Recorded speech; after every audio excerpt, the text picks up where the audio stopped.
ആധുനിക കാലഘട്ടത്തിൽ മൊത്തത്തിലുള്ള ആളുകളുടെ മാനസിക പ്രശ്നങ്ങൾ വർദ്ധിച്ചു വരികയാണ്.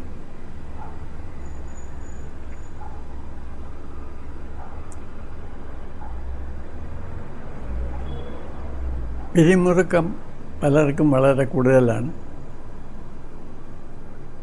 പഴയ സപ്പോർട്ട് സിസ്റ്റംസ് ഒന്നും ഇന്നില്ല.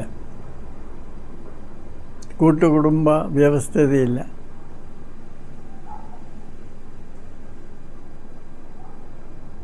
പലതരം പ്രശ്നങ്ങൾ വർദ്ധിച്ചു വരികയാണ്. സാമ്പത്തികവും സാമൂഹികവുമായിട്ടുള്ള പ്രശ്നങ്ങൾ വളരെ കൂടുതലാണ്. ഇന്ന് മാനസിക പ്രശ്നങ്ങളുണ്ടായാൽ ഉടനെ ഒരു എക്സ്പേർട്ടിനെ കാണാൻ പോവുക വളരെ സാധാരണമാണ്.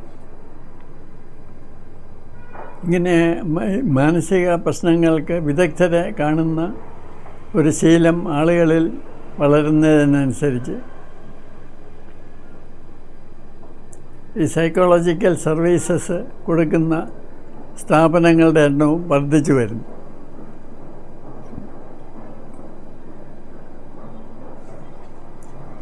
മനഃശാസ്ത്രം പഠിച്ചവരും പഠിക്കാത്തവരും എല്ലാവരും കൗൺസിലിങ്, മനോരോഗ ചികിത്സ എന്നൊക്കെ ബോർഡ് വെച്ച് പ്രാക്ടീസ് ചെയ്യാണ്.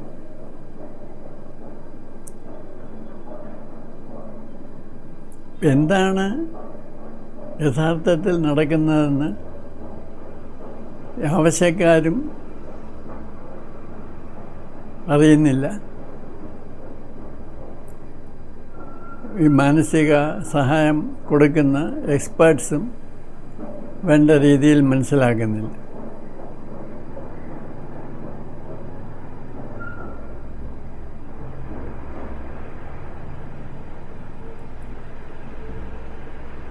മാനസികമായിട്ടുള്ള സഹായം കൊടുക്കുന്ന ഈ പദ്ധതി കാര്യമായിട്ട് തുടങ്ങിവെച്ചത് ഫ്രോയിഡാണ്.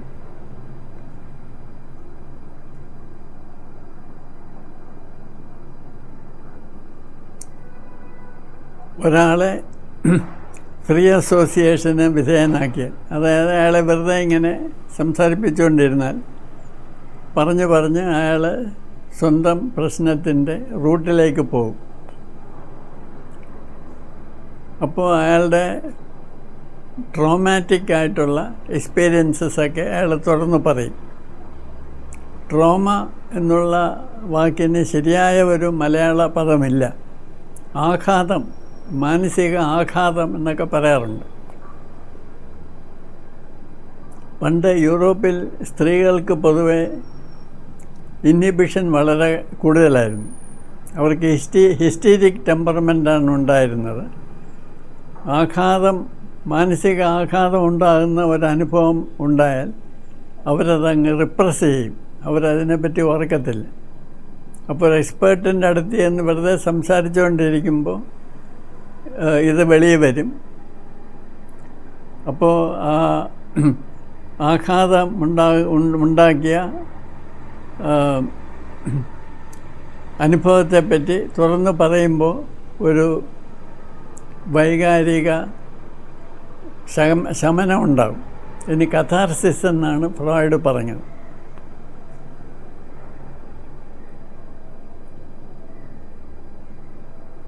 ഇതാണ് ഈ പലരുടെയും മനസ്സിൽ കിടക്കുന്നത്. അതായത് ഒരാൾ ഒരു മാനസിക പ്രശ്നമായിട്ട് എക്സ്പേർട്ടിൻ്റെ അടുത്ത് പോകുമ്പോൾ അയാൾ പ്രതീക്ഷിക്കുന്നതും ഇതാണ്, ഈ കൗൺസിലിംഗ് നടത്തുന്ന ആൾ ചെയ്യുന്നത് ഇതാണ്: നിങ്ങളുടെ മനസ്സിൽ വരുന്ന കാര്യങ്ങളൊക്കെ തുറന്ന് പറയുക. ഇങ്ങനെ തുറന്ന് പറഞ്ഞുകൊണ്ടിരിക്കുമ്പോൾ നിങ്ങളുടെ മനസ്സിന് ആഘാതം നൽകിയ കാര്യങ്ങൾ വെളിയിൽ വരും. അതോടെ നിങ്ങളുടെ പ്രശ്നം മാറും. ചിലർ ഇതിന് സൈക്കോ അനാലിസിസ് എന്ന് പേര് കൊടുക്കും, ചിലർ ഇതിന് കൗൺസിലിംഗ് എന്ന് പേര് കൊടുക്കും.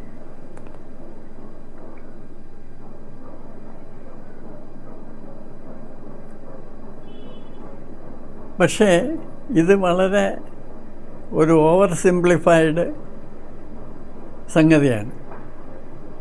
ആധുനിക മനഃശാസ്ത്രം ഇതിൽ നിന്ന് ഒരുപാട് മുമ്പോട്ട് പോയിട്ടുണ്ട്. ഫ്രോയിഡ് തന്നെ കുറേ കഴിഞ്ഞ് കണ്ടുപിടിച്ചു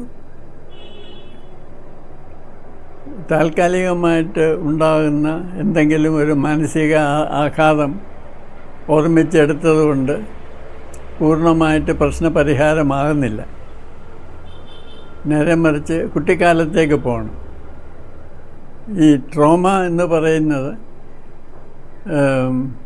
ഒന്നല്ല, ഒരുപാട് ട്രോമകൾ ഒന്നിച്ചു ചേർന്നാണ് ഒരു വ്യക്തിയുടെ മാനസിക പ്രശ്നമായിട്ട് മാറുന്നത്, പ്രത്യേകിച്ച് കുട്ടിക്കാലത്ത്.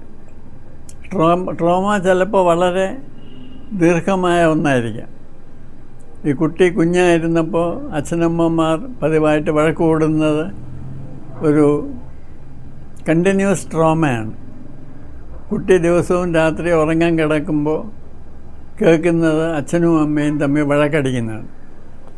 അപ്പോൾ ഈ കുട്ടിയുടെ ബാല്യകാലം മുഴുവനും ഒരു ട്രോമ ആയിട്ട് മാറും. അപ്പോൾ കുട്ടിക്കാലത്തെ ഇങ്ങനത്തെ ആഘാത അനുഭവങ്ങൾ ചേർന്നാണ് കുട്ടിയുടെ ഒരു മൊത്തത്തിലുള്ള അരക്ഷിതബോധ ജടിലമായ വ്യക്തിത്വമായി മാറുന്നത്. അപ്പോൾ താൽക്കാലികമായിട്ടുള്ള ഒരു സിംറ്റം മാറിയതുകൊണ്ട് പ്രശ്നപരിഹാരമാകുന്നില്ല. നേരെ മറിച്ച് കുട്ടിക്കാലത്തെ തിക്താനുഭവങ്ങളെല്ലാം ഓർത്തെടുക്കണം എന്ന് ഫ്രോയിഡ് കരുതി. കുറച്ചുകൂടെ കാലം കഴിഞ്ഞപ്പോൾ ഫ്രോയിഡിന് വേറൊരു ഇൻസൈറ്റ് ഉണ്ടായി. അതായത് ഈ കൗൺസിലർ അല്ലെങ്കിൽ ചികിത്സകനും വരുന്ന ക്ലയൻറ്റും തമ്മിലുള്ള ബന്ധം, റിലേഷൻഷിപ്പ്, ഇതിന് ഫ്രോയിഡ് ട്രാൻസ്ഫറൻസ് എന്നാണ് പേര് കൊടുത്തത്. ഇതിന് വളരെ അധികം പ്രാധാന്യം ഫ്രോയിഡ് പിൽക്കാലത്ത് കൊടുത്തു.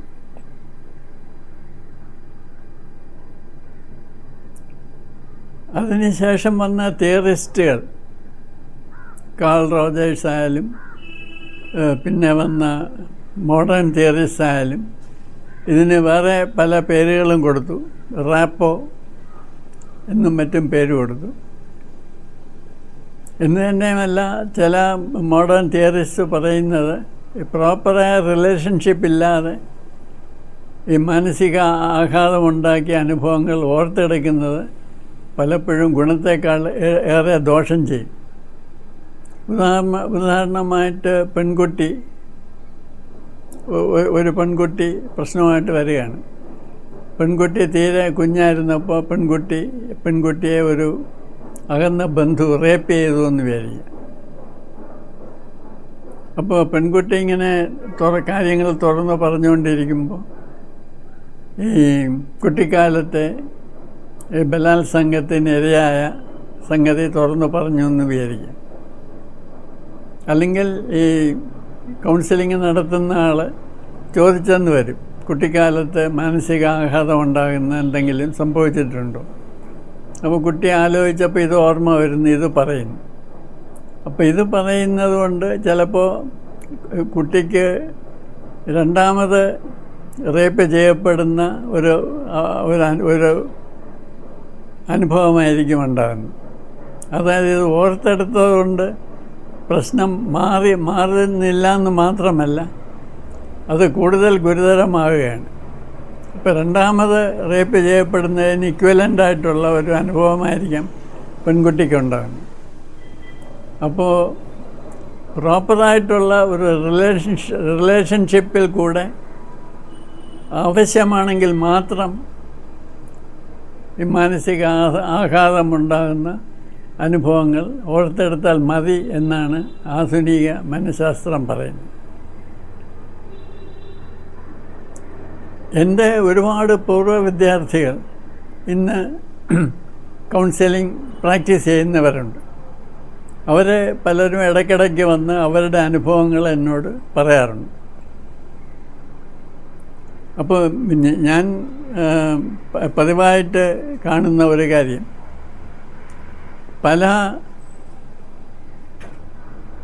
ആളുകളും മനഃശാസ്ത്രം MA അല്ലെങ്കിൽ MSc എടുക്കുന്നു,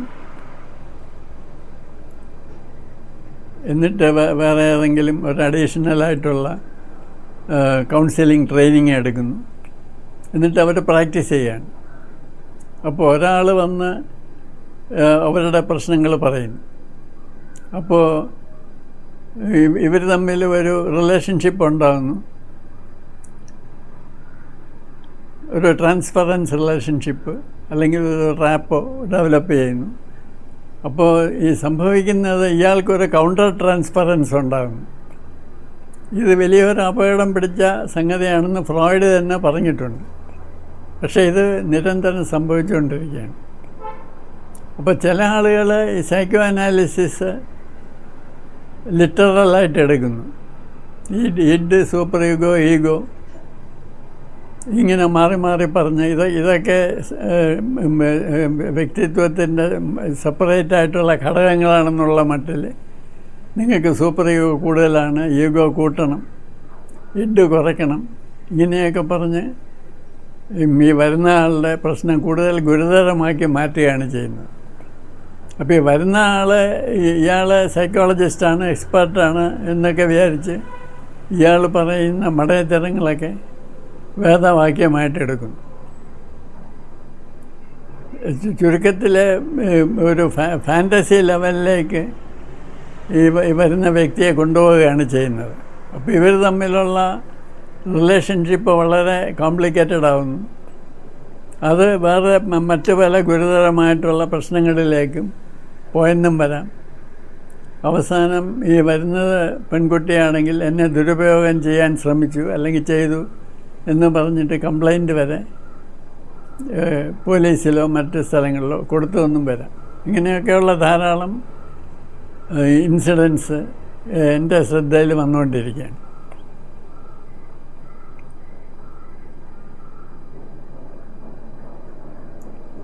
ഇന്ന് മനഃശാസ്ത്രത്തിൽ വലിയൊരു മാറ്റം വന്നുകൊണ്ടിരിക്കുകയാണ്. ഇപ്പോൾ ഹോളിക്രിയേറ്റീവ് സൈക്കോളജി എന്ന് പറഞ്ഞിട്ട് ഞങ്ങൾക്കൊരു സിസ്റ്റമുണ്ട്. ഇതിൽ നമ്മൾ പറയുന്നത് ഈ മനഃശാസ്ത്രജ്ഞൻ ഈ നേരിട്ട് വരുന്ന ഒരു ക്ലയൻറ്റുമായിട്ട് ഒരു റിലേഷൻഷിപ്പ് എസ്റ്റാബ്ലിഷ് ചെയ്യാൻ ശ്രമിക്കേണ്ട ആവശ്യമില്ല. അത് പല പ്രശ്നങ്ങളിലേക്കും പോകാൻ സാധ്യത വളരെ കൂടുതലാണ്. ഇപ്പം നേരെ മറിച്ച് ഒരു പ്രോപ്പർ റിലേഷൻഷിപ്പ് ക്രിയേറ്റ് ചെയ്യാനുള്ള സാഹചര്യം ഒരുക്കുകയാണ് മനഃശാസ്ത്രജ്ഞൻ്റെ ജോലി. അത് വോളണ്ടിയേഴ്സാകാം, അല്ലെങ്കിൽ ഒരേ പ്രശ്നമുള്ള കുറേ പേര് ഒരുമിച്ച് കൊണ്ടുവന്നാകാം, പല രീതിയിലാകാം. അപ്പോൾ യഥാർത്ഥത്തിൽ ഏറ്റവും നല്ല റിലേഷൻഷിപ്പ് ഏതാണ്? സമപ്രായക്കാർ, ഏതാണ്ട് ഒരേ പ്രശ്നമുള്ളവർ, അവരങ്ങോട്ടും ഇങ്ങോട്ടും ഇൻറ്ററാക്റ്റ് ചെയ്യുന്നതാണ് ഏറ്റവും ഹീലിംഗ് ആയിട്ടുള്ളത്. അപ്പോൾ അവിടെ ഒരു എക്സ്പേർട്ട് ഇല്ലാത്ത ഒരു എക്സ്പേർട്ടീസ് ഉണ്ടെന്ന് നടിക്കേണ്ട ആവശ്യമില്ല. ഏതെങ്കിലും ഒരു റിജിഡായിട്ടുള്ള തിയറിയിൽ കടിച്ചു തൂങ്ങേണ്ട ആവശ്യമില്ല.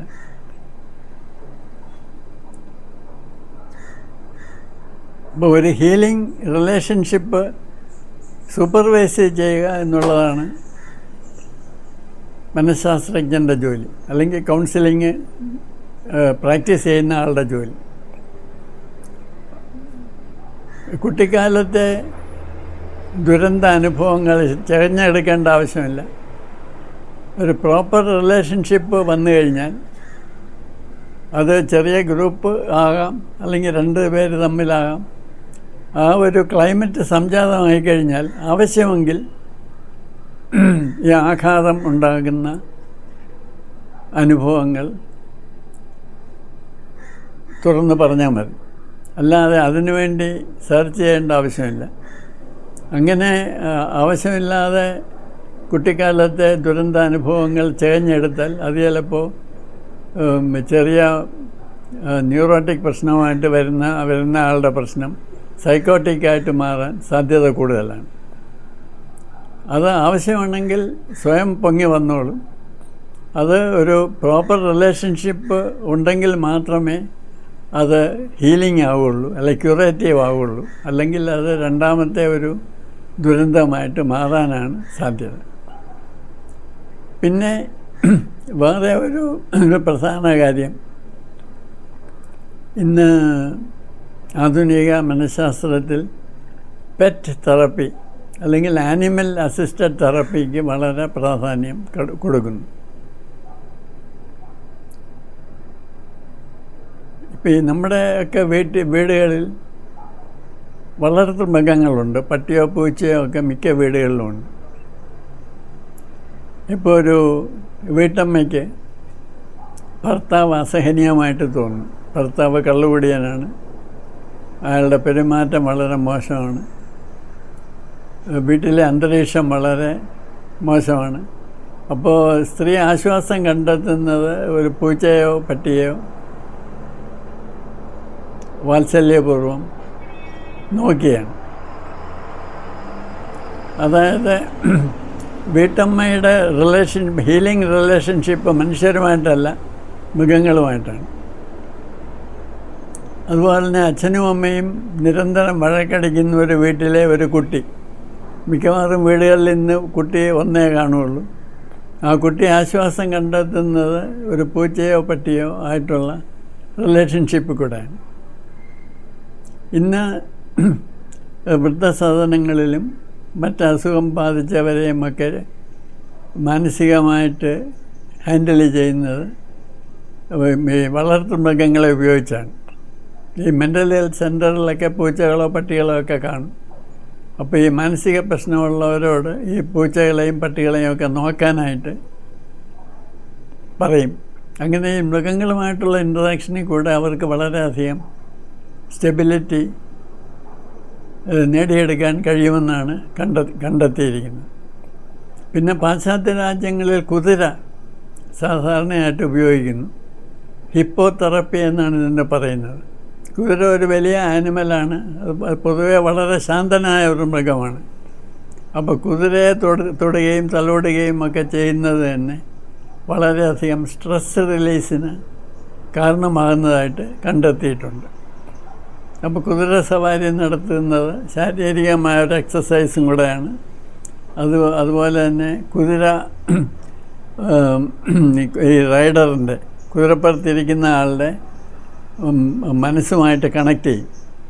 അത് ആ റിലേഷൻഷിപ്പ് കൂടെ ഒരു മാനസികമായിട്ടുള്ള ഹീലിംഗ് നടക്കുന്നുവെന്നാണ് കണ്ടെത്തിയിരിക്കുന്നത്. ചുരുക്കത്തിൽ റിലേഷൻഷിപ്പ് ഈ പേഴ്സണൽ ഗ്രോത്തിൽ വളരെ പ്രധാനമാണ്. ഈ ആഘാതമുണ്ടാക്കുന്ന കാര്യങ്ങൾ ഓർത്തെടുക്കുക എന്നുള്ളത് വളരെ പ്രധാനപ്പെട്ട ഒരു കാര്യമല്ല. അത് സ്വാഭാവികമായിട്ട് സംഭവിക്കുന്നതെങ്കിൽ സംഭവിക്കട്ടെ. പക്ഷേ അത് ഓർത്തെടുക്കുന്നത് കൊണ്ട് മാത്രം ഒരാളുടെ പ്രശ്നങ്ങൾ തീരുമെന്ന് ആധുനിക മനഃശാസ്ത്രം കരുതുന്നില്ല. അപ്പോൾ ഇന്ന് പലതരത്തിലുള്ള പ്രശ്നങ്ങളുമായിട്ട് ആളുകൾ എക്സ്പേർട്സിനെ കാണാൻ പോകാറുണ്ട്. ഈ എക്സ്പേർട്സ് തന്നെയും ഈ പേഴ്സണലായിട്ട് ഈ റിലേഷൻഷിപ്പ് ബിൽഡ് ചെയ്യാൻ ശ്രമിക്കുന്നത് വഴി അവരുടെ ബേൺ ഔട്ടും വളരെ പെട്ടെന്ന് സംഭവിക്കും. അവരുടെ വ്യക്തിത്വത്തിലും പ്രശ്നങ്ങളുണ്ടാകും. അവരുടെ കുടുംബ ബന്ധങ്ങൾ പ്രശ്നത്തിലാകും. അപ്പോൾ അവർ ക്ലയൻസുമായിട്ട് ഇടപെടുന്ന രീതിയിലും അനഫിലിയേഷനുമായ മാറ്റങ്ങൾ സംഭവിക്കും. അപ്പോൾ ഇതൊക്കെ ഒഴിവാക്കാൻ വേണ്ടി റിലേഷൻഷിപ്പ് മറ്റ് രീതിയിൽ നൽകുന്ന കൗൺസിലിംഗ് രീതികൾ